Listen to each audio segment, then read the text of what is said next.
A friend asked me to make some custom storage for his living room. His wife wanted some cabinets and shelves to go on each side of the fireplace, here and here. She wanted something similar to this, but for their space. So I went and took some measurements, and then I came up with this design. The rest of this video is how I built these storage units. I ended up using about 5 sheets of 3/4 inch plywood on this project. There was also a sheet of hardboard and about half a sheet of 1/2 inch plywood used. And if I remember correctly, about 100 board feet of poplar. I started this whole process by building the base cabinets for the 2 towers of shelves. Each base is divided into 3 separate cavities. Because these things are going to have drawers in them, it was pretty important that I made sure that the vertical dividers were all perfectly parallel. To make sure of that, I cut dados into the bottom pieces. These will accept the 2 vertical walls that will rise up and have most of the drawer slides attached to them. Anyway, I spent kind of a while making sure I got a perfect fit on those dados.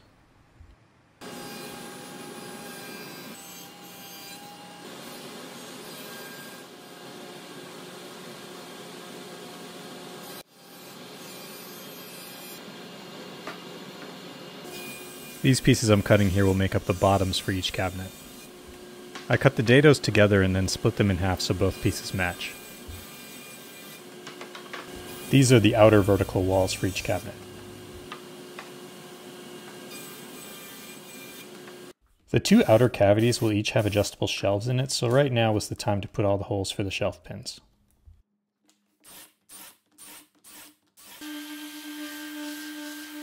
I needed to leave the backs of the lower cabinets open because there's got to be some access to some wall outlets that are going to be in there. I did still need to add some structure to it to make sure everything was all solid though. The front side of the cabinet will gain a lot of strength and rigidity from the face frame that I'm going to be building in a few minutes, but for the backs I used these little pieces. They were glued on and then screwed from the bottom.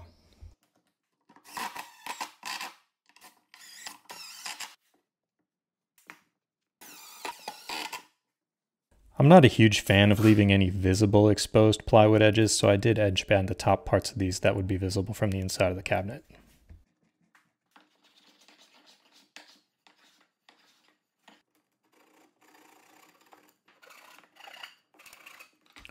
With the edge banding done, I was able to start installing the vertical parts and making this look like a cabinet.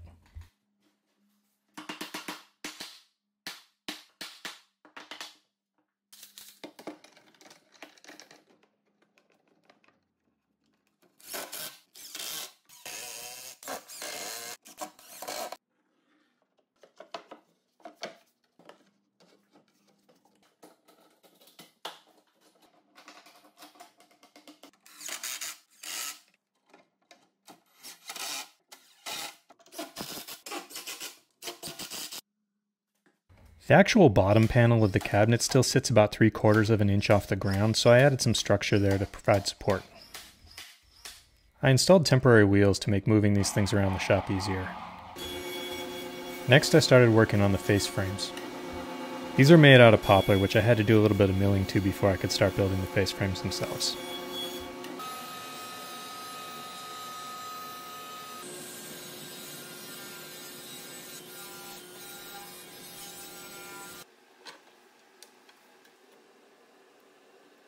So there's a couple different ways I could do the joinery on the face frames. Pocket screws or dominoes would be the easiest by far. If I was feeling particularly masochistic, I could do the entire thing with dowels, but I was only feeling sort of masochistic, so I decided to go with half laps. This whole thing's going to be painted, so no one will ever be able to see the effort that went into these joints. But I know what's there, and you the viewer know what's there, and I guess I just wanted to do something a little different for a change.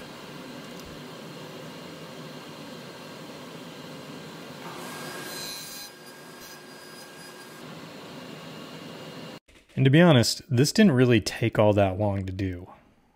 Installing the dado stack and making sure it was at the perfect height was really the most time-consuming part.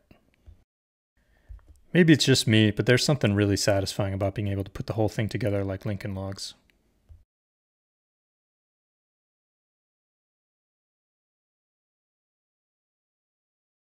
This is the first time I've done something like this, but I added a little bevel to the outer edges where it's going to meet the face frame. I guess we'll have to wait and see how it all looks when it's painted, but I thought that little detail would kind of break up the outer edge and make it look better. I glued and nailed the face frames on, and one of the benefits of it being a painted project is that I'm able to do things like use nails and still be able to hide them entirely. Another advantage of it being painted is I'm able to use lightweight automotive body filler to fill all the nail holes and any tiny defects.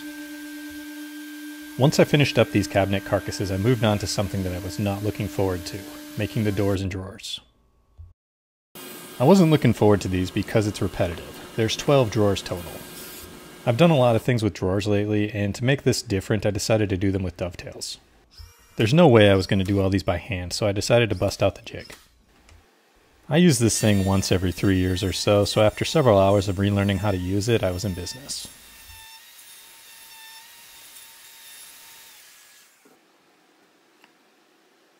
Once I got into a groove, I think it took me maybe 10 minutes or so per drawer box. In the past, a lot of the times when I've made drawers, I've fully encapsulated the bottom panel in at the construction phase, and this time I decided not to put that in till the very end. You'll see me install them towards the end of the video, and the reason I decided to do it this way is because it's going to make the drawer bottoms replaceable in case any of them ever break, and it makes the sanding and finishing phase of doing these boxes much easier.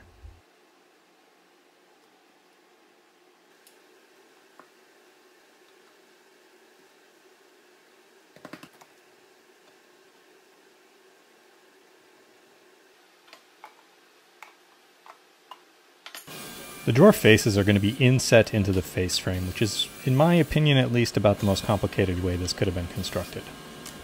But I do really like the way it looks. I'm using side mount drawer slides, so I have to put some spacers into the cabinets themselves to make sure that everything clears the face frames.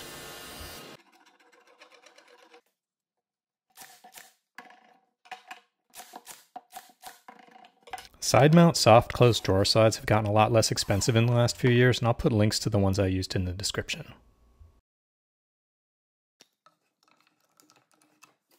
I think I spent about a week and a half working on the drawer boxes total. Milling all the poplar up did take quite a while.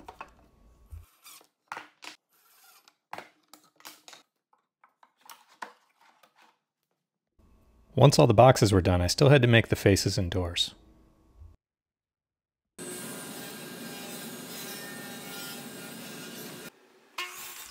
I'm making kind of an inset panel slab type door, and I opted to do bridle joints for all the outer corners.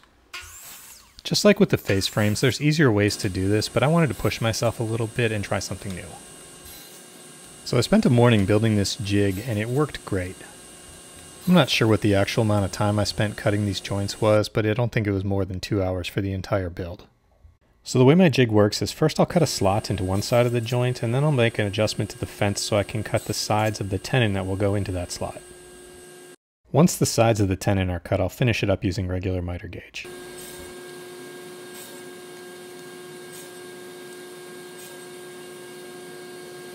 The frames of the drawer faces and the cabinet doors were made this way.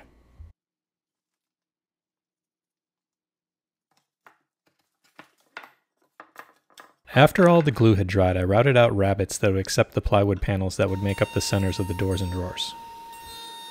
If I were going to make the panels out of solid wood, I'd have to mount them in such a way that would allow for seasonal expansion due to humidity changes. Since I'm going to use plywood for the panels, which is much more dimensionally stable, I can just glue them right in. This was a messy process, and I cut the rabbet in several passes to avoid splintering the wood. The drawer faces were a little trickier to do since I've become much more wary of the router table and really don't want to lose a finger. Keeping good control of my workpiece just using those push blocks was possible, but a little tricky. I could have chiseled the corners of the routed out rabbets straight if I wanted to, but it actually was a lot quicker and easier to just round the plywood pieces that went into them.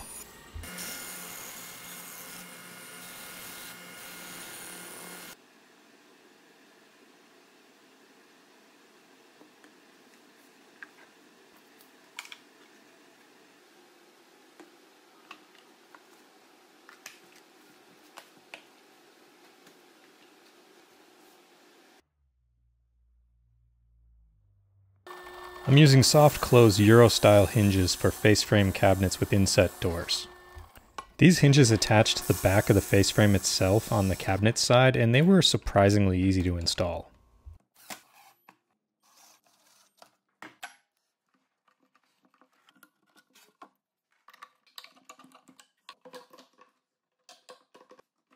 For the door stops, I 3D printed these little eccentric, I don't know what you want to call them, bushings, posts maybe. But anyway, they allow for the door itself to have some adjustment into how far it closes.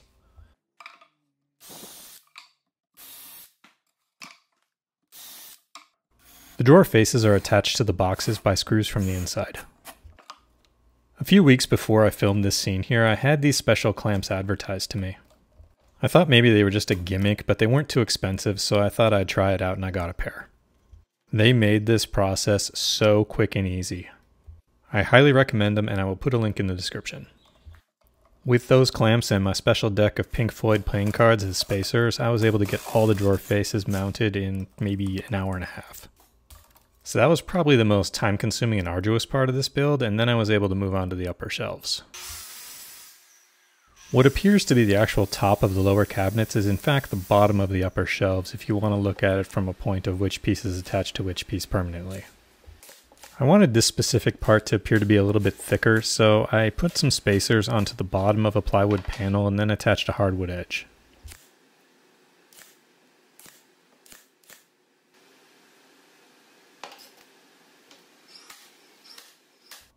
I wanted to put some dados into the side pieces for the lower shelves, and I thought this would be a good way to do it. The piece of plywood was a little bit too big to try and move over to the table saw and do this in one go, since I don't really have proper infeed or outfeed tables.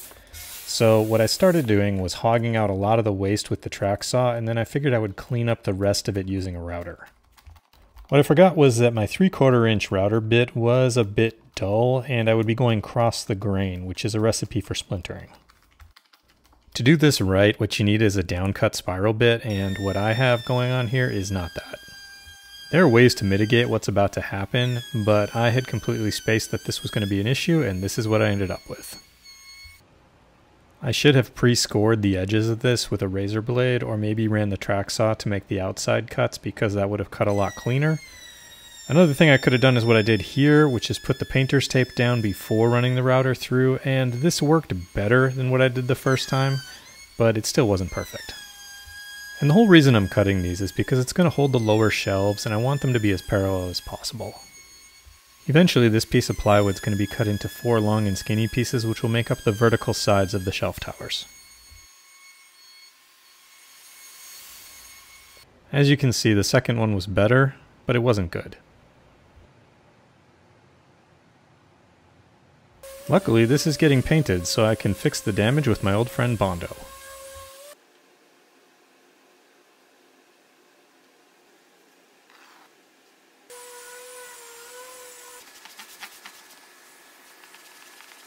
So at this point it looks ugly, but by the time this was painted you could never tell. Once that repair was done, I was able to get back to the business of making these shelf towers.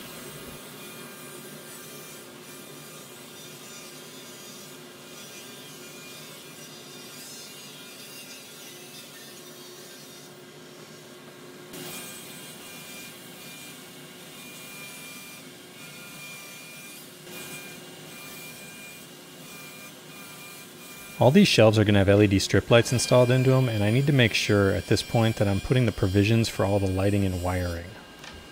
These pieces are the shelves, and the dados are going to hold the aluminum lighting tracks. I know from experience that the connectors that go onto the LED strips are a little bit fatter than the lighting tracks, so I made some extra little recesses to give them a little bit more space underneath the diffuser. Hopefully this will make sense by the end. The 2 lower shelves are kind of large, and that's why I did the dados before, but the upper shelves are all about 7 inches wide, so I'm just going to hold them in place with dominoes. These upper shelves, as narrow as they are, aren't really practical for storage, but this whole thing was about going after the aesthetic my friend was after. Anyway, the method I used to get all the dominoes lined up, I first did on my recent Murphy bed project, and now that I've done it a few times, it actually goes really fast. So as a reminder, the reason I'm making these so narrow is because the center portion of the upper shelf tower actually has a window in it. By that I mean there's a window in the room that these go around. Next, I needed to bridge the gap between these two narrow upper parts that would go over that window. Initially, this piece is held in place with dominoes and pocket screws, but it'll be further reinforced by the face frame and then a bracket that's going to get installed on the top.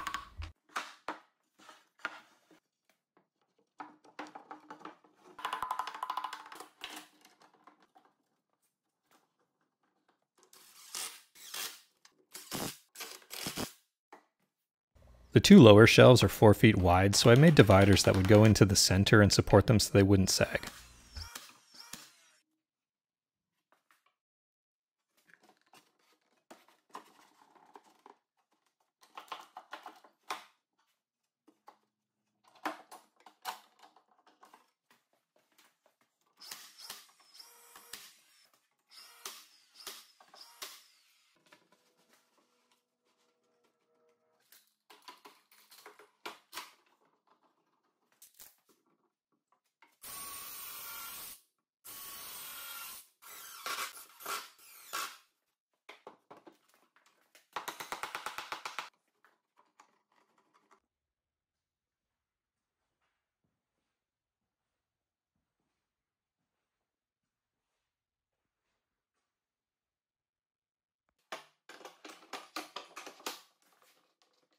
The bottom piece is held onto the shelves with some screws and some dowels that are glued in.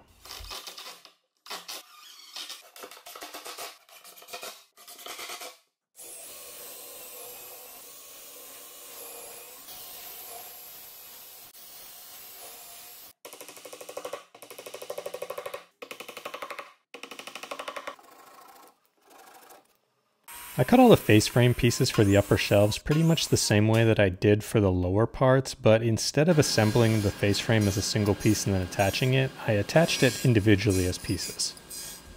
This proved to be a lot easier than what I did on the lower parts.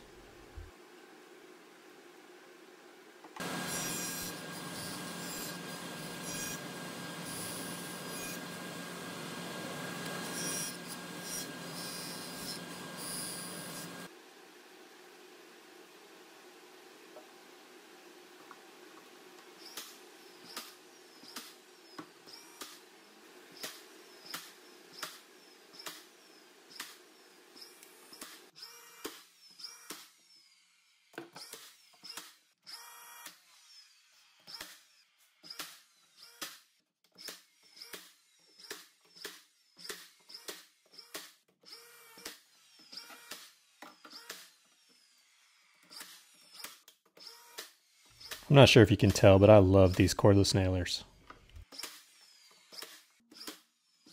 I'm intentionally not going to put back panels into these until the very end.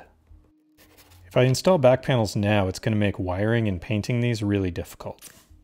I also need to leave a little bit of a cavity in the back to make some space for the wiring. So I installed these little brackets, and they're going to allow me to have a space to glue the panel to itself and leave about a 1/4 inch gap for all the wires to go into.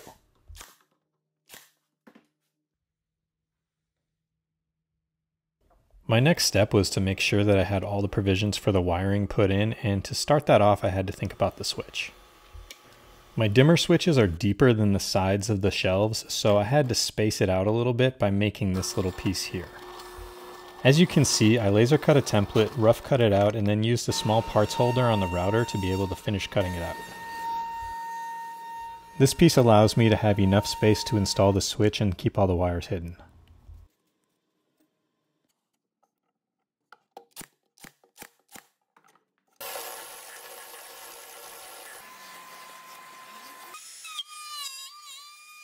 The switches go on the sides of the shelves that are going to be flush up against the wall, so I was able to just route a groove for the wires themselves to run into on the outside and it'll never be visible. Then I needed to cut grooves and holes into all the pieces going into the shelves so I'd be able to actually run the wires to the lights themselves.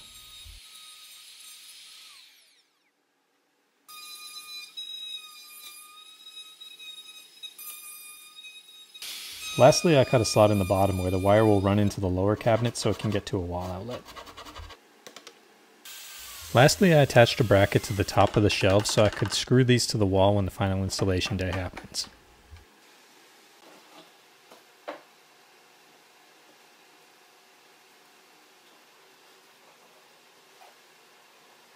I still needed to make a crown to go on the tops, and I wanted to try cutting the coves myself using the table saw. I've seen this done before, but I never tried it. It was actually really easy to do. I needed to make sure the crowns were removable because when the shelves are installed, there's only going to be 5 inches of clearance between them and the ceiling. I need all that space to install the wall anchor screws. So this crown molding that I just made will get attached to a removable framework that sits on top of the shelves.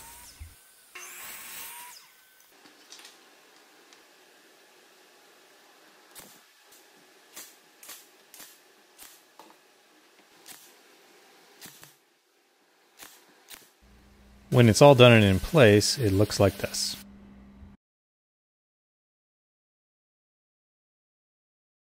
Each one of these drawers is specifically fit into the slot that it goes into.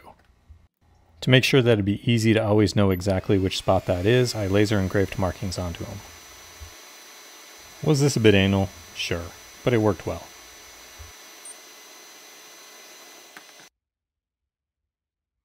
I finally reached a point in the build that I was not looking forward to, and that was the finishing process.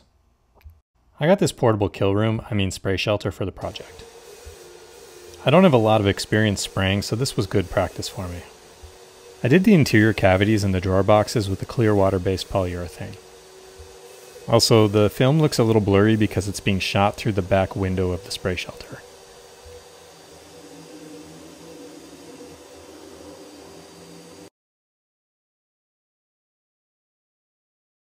It did take a long time to set up the shelter and do all this, but in the end it made all the finishing go in about 5 days, which I think is pretty good considering the size of this project. All the white painted parts got a coat of primer before getting 3 coats of paint.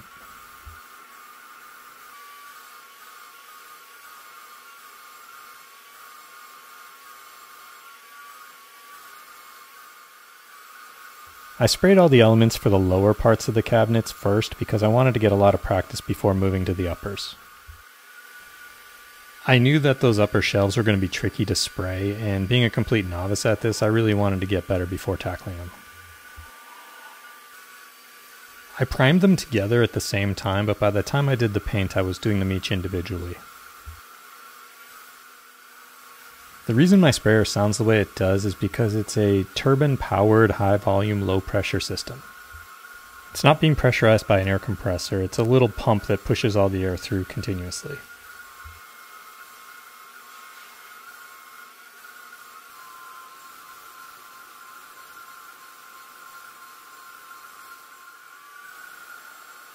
This part of the whole process was a filthy job that I did not enjoy, but I'm much more happy with the outcome than I was with the Murphy bed that I did a few months ago.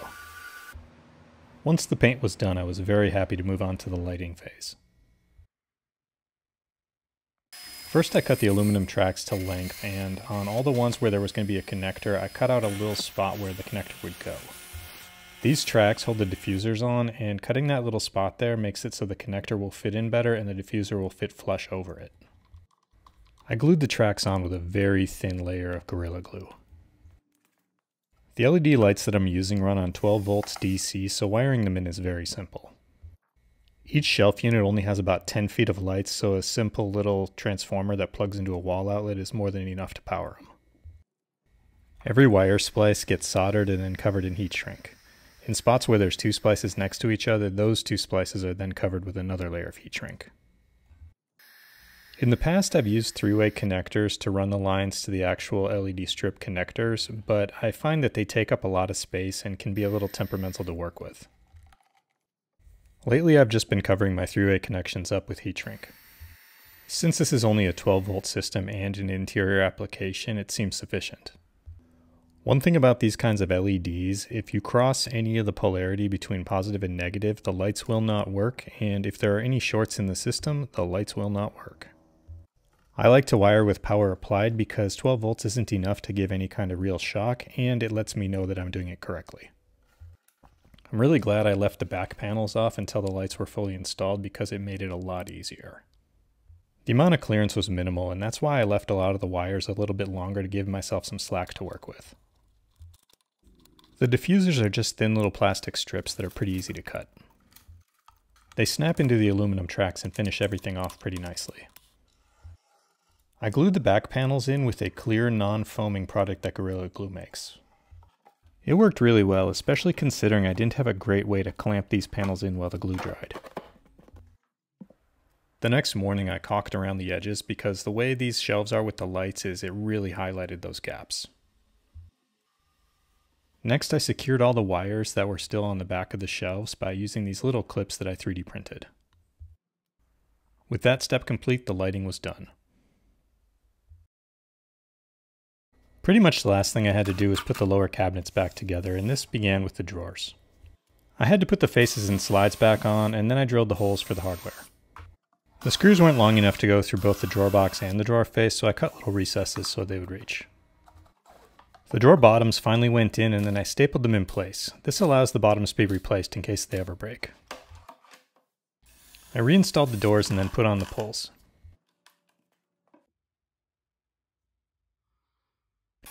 There was one more thing to do, and that was to make some provisions for the actual power supply wire to make it to the upper shelves. I drilled some holes for the wire to go through, and I made these little 3D printed brackets to hold the wire up and out of the way of the drawers. And this wasn't really a construction step, but here you can see how the shelves go in. Now the only thing that was left was installation. It took 3 pickup truck loads to get these pieces over to his house, but overall the installation went really smoothly. I think the lighting came out really nicely, and overall I'm pretty happy with this build. Anyway, I hope you enjoyed this video and the process of seeing it go from this to this. And if you made it this far, as always, thanks for watching.